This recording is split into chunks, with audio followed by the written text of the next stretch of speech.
The American Bar Association just voted to let law schools bypass the LSAT entirely, removing the LSAT requirement. Now, what does this mean for you if you're applying to law school this cycle or beyond? Today, I'm going to walk you through how this could impact admissions, scholarships, and your chances. First, for those who don't know me, my name is Steve Schwartz. I've been teaching the LSAT since 2005, and I personally increased my own LSAT score from a 152 to a 175. Now, this change probably won't impact admissions this cycle, but in the longer term, it could lead to the biggest change in how admissions decisions are rendered in the last 25 years. Here's what's new.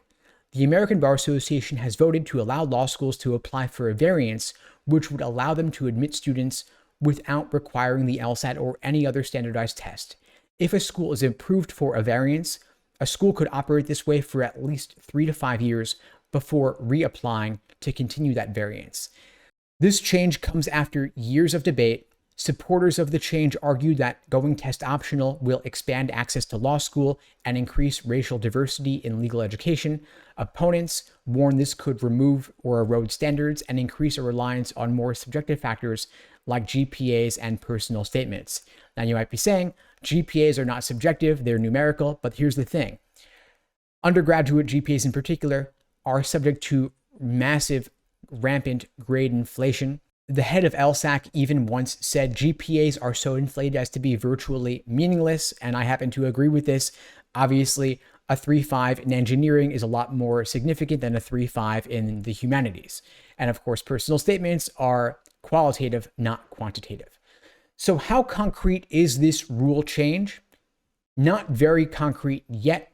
This variance process is still an experiment, and it's up to individual schools to apply for the variance.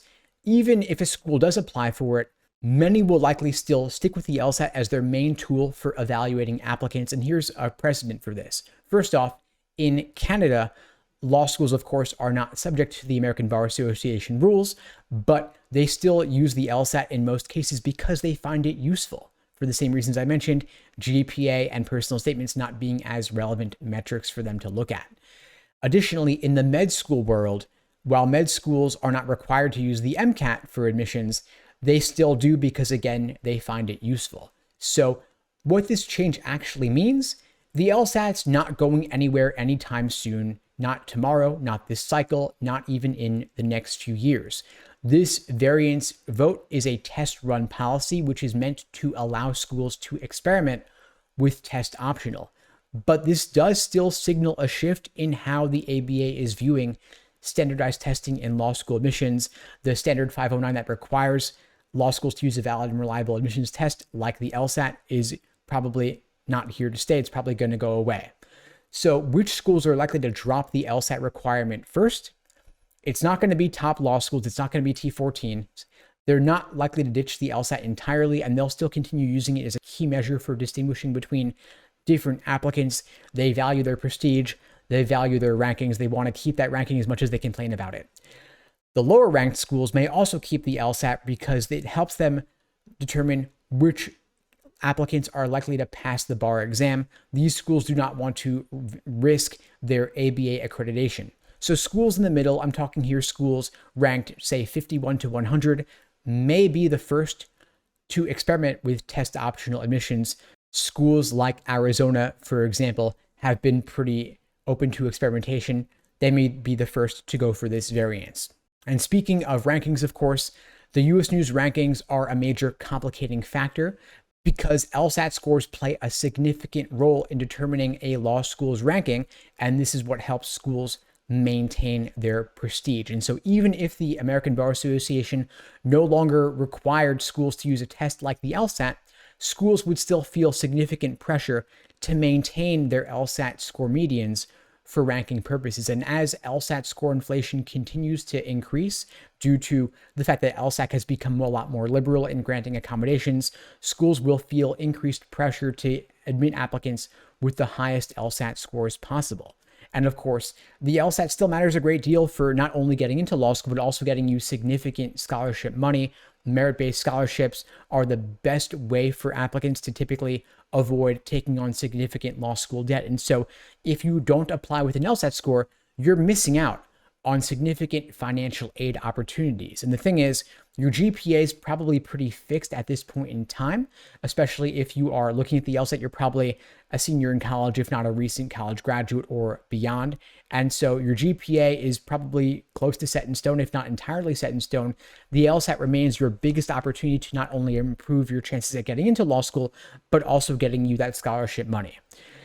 Now, let me share a story with you. I recently worked with a student who had a low GPA. I'm talking here 3.2, but she was able to outweigh that low GPA with a top LSAT score. I'm talking here a 173. And so this score not only landed her acceptance to a top 20 law school, but it also got her a 75% tuition scholarship, meaning 3/4 of her tuition was knocked out. That scholarship covered the majority of tuition. And so for her, the LSAT was a chance not only to get into a top law school, but also to get a significant scholarship as well. It let her rewrite her narrative. It meant that her GPA was not her destiny. A high LSAT can outweigh a low GPA.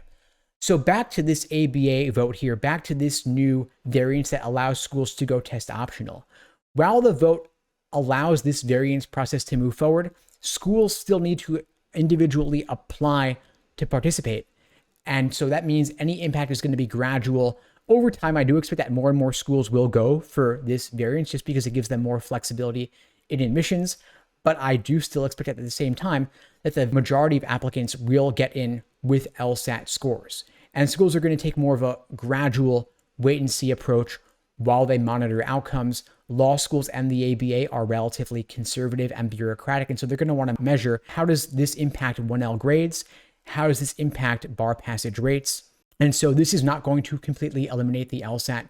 Schools do still value it as a standardized way to compare applicants from different backgrounds with different majors, different life experiences. And of course, it lets them see whether an applicant is ready for the bar exam or likely to pass the bar exam. And so this change will impact law school admissions over time.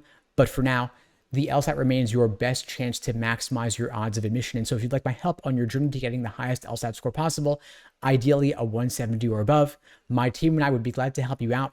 We offer live online classes via Zoom, on-demand video courses, small group coaching, and one-on-one coaching. You can check out the links below to find out more and to book a call with me and my team. We'd be glad to help you out. And in the meantime, I'll wish you all the best and take care.